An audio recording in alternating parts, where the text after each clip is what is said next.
as well as those who are ransacking communities in his own kind of like way, right? Is simplifying them, all right, by making this act more or less like not too, vicious or something, right? To play down, I believe. Watch this. Yes, in fact, kidnapping children from school is less evil than going into a town and ransack it. Before, we are getting death by hundreds, going into town, kill anybody, children. So now they are taking children safely without killing them. So I think we are almost reaching the climax of negotiation, and preaching to them will encompass all of them so that we have permanent peace. This is what we hope, and this is what we are aspiring for.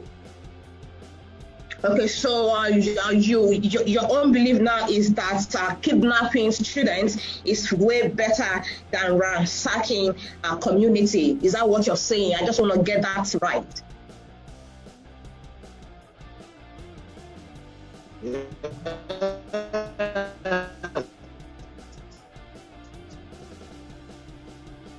Sheikh Gumi, can you? Yes, it's a lesser evil, because in the end you negotiate with.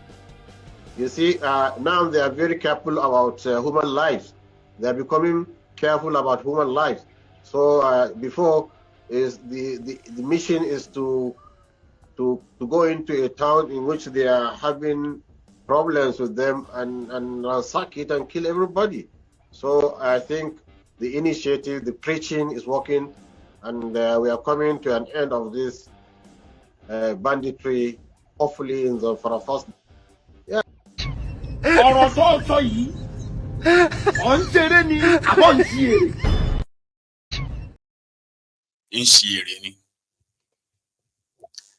Kidnapping school children, subjecting children to this barbarism, to this criminality is lesser evil to somebody like Sheikh killed Osama bin Gumi. The woman that is walking around in Nigeria today, right? Free. And yeah, it's always guest on this TV and the programs. Children are fair game in this their evil, what do you call it, their evil campaign. Children, I mean, at least they kidnap school children and they release them, we negotiate and they release them. And this was before the killings in Yelwata. I don't know where this mofo comes from. They still kidnapped or killed a pastor 2 days ago and kidnapped 20 people. This afternoon, there is a report that they have had another prison break in Borno. There were killings yesterday or so in Zamfara. Everywhere it's like you picking the fruit from the fruit yard or something, like orchard, right? Like you're picking oranges. That's how you're picking this news of how the atrocities of these criminals. Somebody like Gumi is walking free, but he's not alone.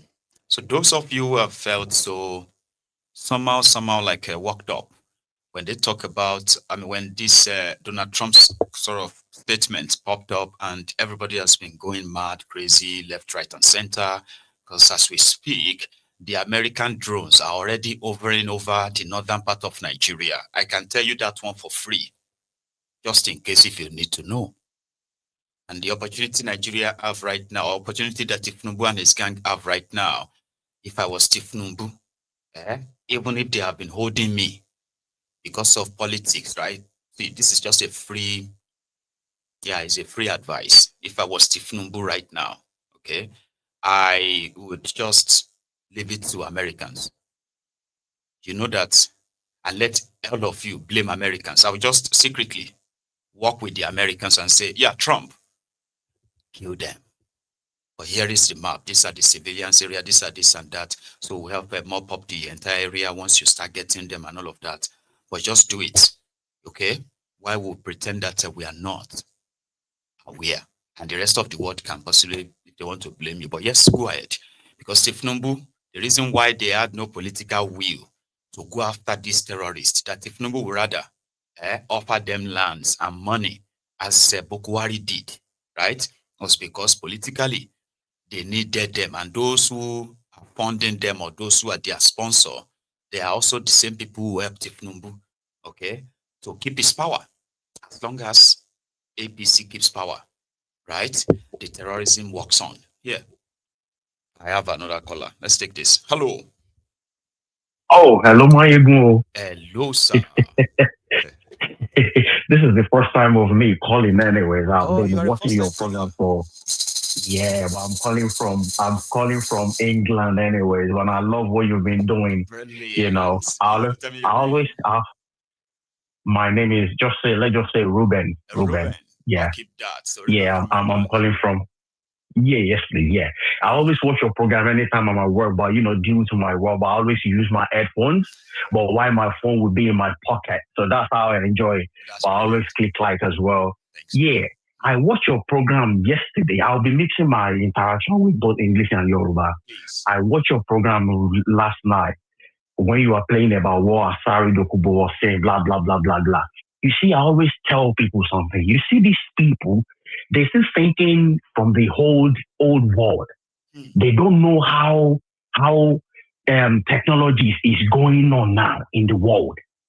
You see, after your program, I would like you to go on Netflix to go and watch a documentary on how they capture and they kill Bin Laden. I actually did watch that when it came out at the time. You see, thank you, my brother. Thank you, my brother. When Asai was blabbing, yabbing his mouth yesterday, it thought maybe we are still in the era whereby American soldiers will be in Nigeria physically and be shooting guns. You see, I work in a security sector in this country, but I wouldn't mention names for security reasons. Fighting war now is like sitting in a control room. You are playing PS5 and you hold the control. Yes. You hold the control of playing that game, Yes. And when you see the target, you just click. Boom, and everything will just explode. That's it. Everything will blow up. Because Americans now, they don't want to go to war and lose any of their soldiers. It doesn't worth it.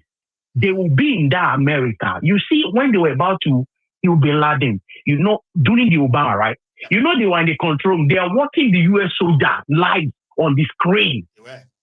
They said that, when one of the helicopters crashed in that compound where Obama was hired, Bin Laden was hiding. Thank you very much. But they said they went on. Go on. Thank you, my brother. Even if America wanted to fight you, what even makes Nigeria think? What even makes Nigeria think that American soldiers are not even in Nigeria at the moment? Because if you watch that Netflix series, there was a time whereby they have to bypass a country. They went through into their radar, and that country didn't even know that they are in their radar already. They are in their country already. They control that country's radar and switch it off. They bypass it. So fighting a war is not what Asari that is talking nonsense. All this boots on the ground and all that. I'm telling you, my brother, even Asari that is talking, what makes you even think all the weapons is relying on that he's going to be fighting America? What makes him think America cannot see where he's keeping everything? They will just blow everything up right there. Yep. At least all his weapon is like putting all his this thing on now, right? They know where he keep everything. They can blow everywhere up what there. Kind of stupidity will make somebody, if not stupidity, will make somebody that obviously is aware of the geopolitics, the global politics, and all of this global kind of like a rivalry and all that. And knowing all of that, and knowing who you are, your history, we're going to make a video to threaten America on the internet in today's time. My brother, is that not going to be my brother? Let me even if you are chasing clouds, there are some clouds. I'm telling you, you see, those are the people. You see, people like Asari are not even helping Nigerian government. No. They are even putting more petrol in that fire because things like this. Yeah, you see, Americans doesn't like when you're threatening them. They don't like that. They don't like it. You see, don't ever threaten American army. Don't make video and say American. I'm telling you, don't. You can say everything about America. You can say whatever you want. Yeah, but don't threaten them. But do not threaten them. Yeah, I know. That's what you look at. You see, since this incident of with Donald Trump tweet now came up from Saturday evening, I've blocked a lot of my friends off on phone. You know the reason why? Because they were like, oh, don't talk like this. I said, my friend, shut up. It's because your wife and your children, they are in this country. Yeah, that's why you are talking like this. Let's assume your wife and your children are still in Nigeria. Yeah, you won't be saying all this. We call it Commonwealth. We have all these mineral resources, right? Is it not? Have you ever benefited from it since you were born? And you know that another thing, some of them will now tell you that, so because I've not benefited now, America should come and take it. So say, man. Let them take it, Maiyegun, let them take it. Let them take it. If that's everybody's life since we were born, has been hell. Hell. You get? Hell, Maiyegun, look at the country we are, right? Okay. If you are in this country now, you came the way you just find yourself in this country. Yep. You now walk your way up with the prayer of God. Since the day you get permanent resident in this country, the same day, need the same benefit. Like everybody to for like 100 years.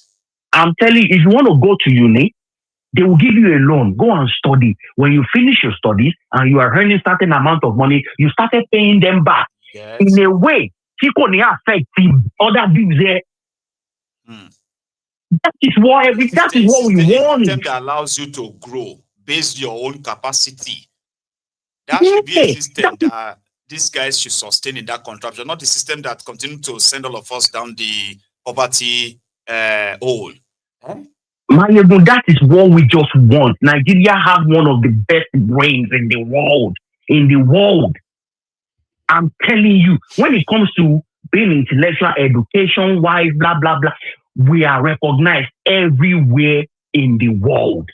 You see, where I work, right, we have a lot of people from Qatar, from Dubai, right? All these, this country, they will come to study. They do their placement there, right?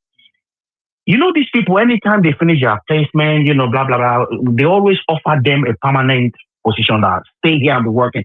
You know what they always say? They say, why do I need to work here? That they are going back to Kuwait or they are going back to Qatar. Maiyegun, these people I'm talking about, all these students, after they finish, they have indefinite leave to remain. But you know one thing they won't do? No. They will never apply for citizenship.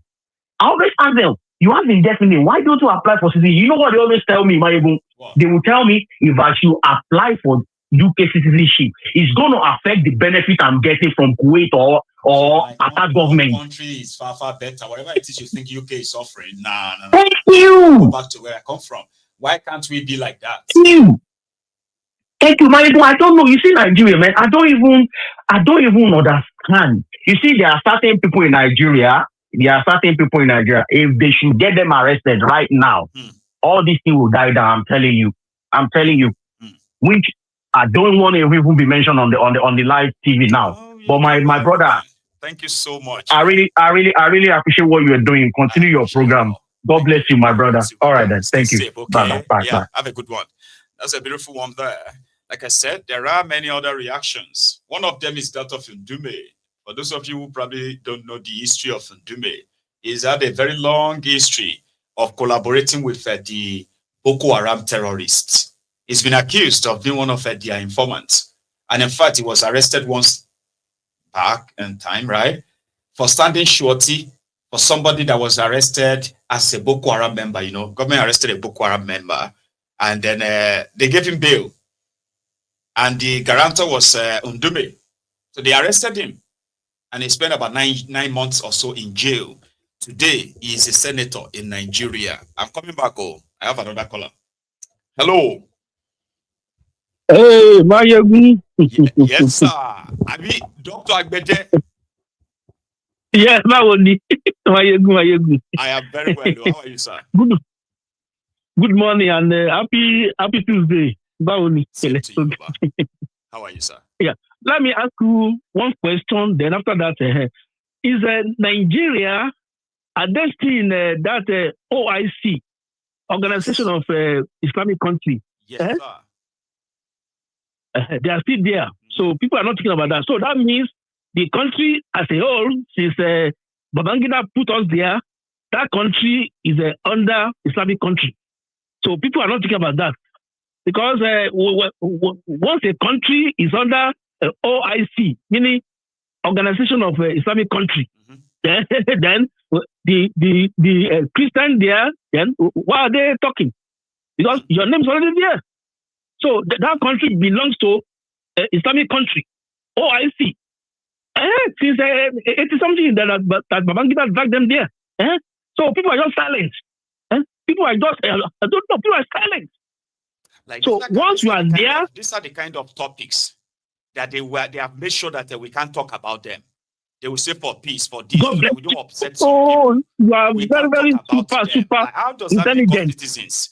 If me, that is not a Muslim, or other person that are not Muslims, says we are actually recognized as a Muslim country because we are a member of the Islamic organization country. So what? So, exactly. Why? You are correct. Well, it's because you are correct. We did it 40 years ago, 30 years ago. I say, but why? They don't want us to talk about that. So once a country is under OIC, that means that country in particular is an Islamic country. So that means the Christians there, they must be wiped out gradually. It's true. They must be wiped out gradually. So people are not thinking about that. It's true. But we are on top of it. Don't worry. That was why I just brought that up. Now, the so-called as of yesterday in the situation room, we are thinking about that boy Asari Dokubu. It's no issue. It's no issue.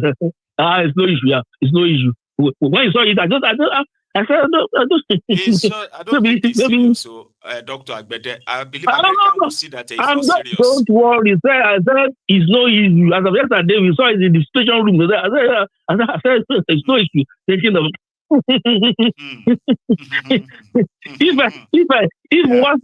if worse come to worse, they will test the newly acquired nuclear weapon. They will just test it. Even Trump said it. That's a nuclear weapon. So that the 12 states they are just a nuclear weapon. The weapon is like a it's like a rain. It's like a rain. Once that drop, just put upon your flesh like this. That's it. I'm telling you so. That's Said Dokubu. It's a small boy. It's really good to hear from you again, sir. Thank you so much for stopping by. Right? Yeah. You have a good God bless you. Bye. Yeah, God bless. That's the Dr. Agbede. Now let me share with you Ndume's view on on all of this. According to Ndume believes that Donald Trump is wrong to designating Nigeria as a country of particular concern. Many of us are asking Donald Trump to please go further by helping to designate some individuals as individuals or individual of particular concern, like that of Kwakwan Sop. Kwakwan Sop released a statement in the midst of all of this, right? And Kwakwan Sop is the former governor of Kano State. He is one of the governors that signed Sharia into law, which is now being used to sentence people to death for blasphemy in Kano. So he is one of the targets of the Americans. He didn't know. Yesterday, Kwakwan Sop then tweeted that Nigerians need to come together. We are all together. We are one. There's no religious persecution in Nigeria. Now, so one American congressman quoted him and said, "Are you not the one that signed Sharia into law, blasphemy into law in Kano, that they are about to use one now to kill somebody? You will hear from us too. You are one of the people we are looking for." Baba, Twitter said delete us. Greek in it. It no reach 30 minutes. Kwakwan Sop deleted that post, that tweet, where he was encouraging Nigerians to come together. And, in the case there's no religious persecution in Nigeria, the blah,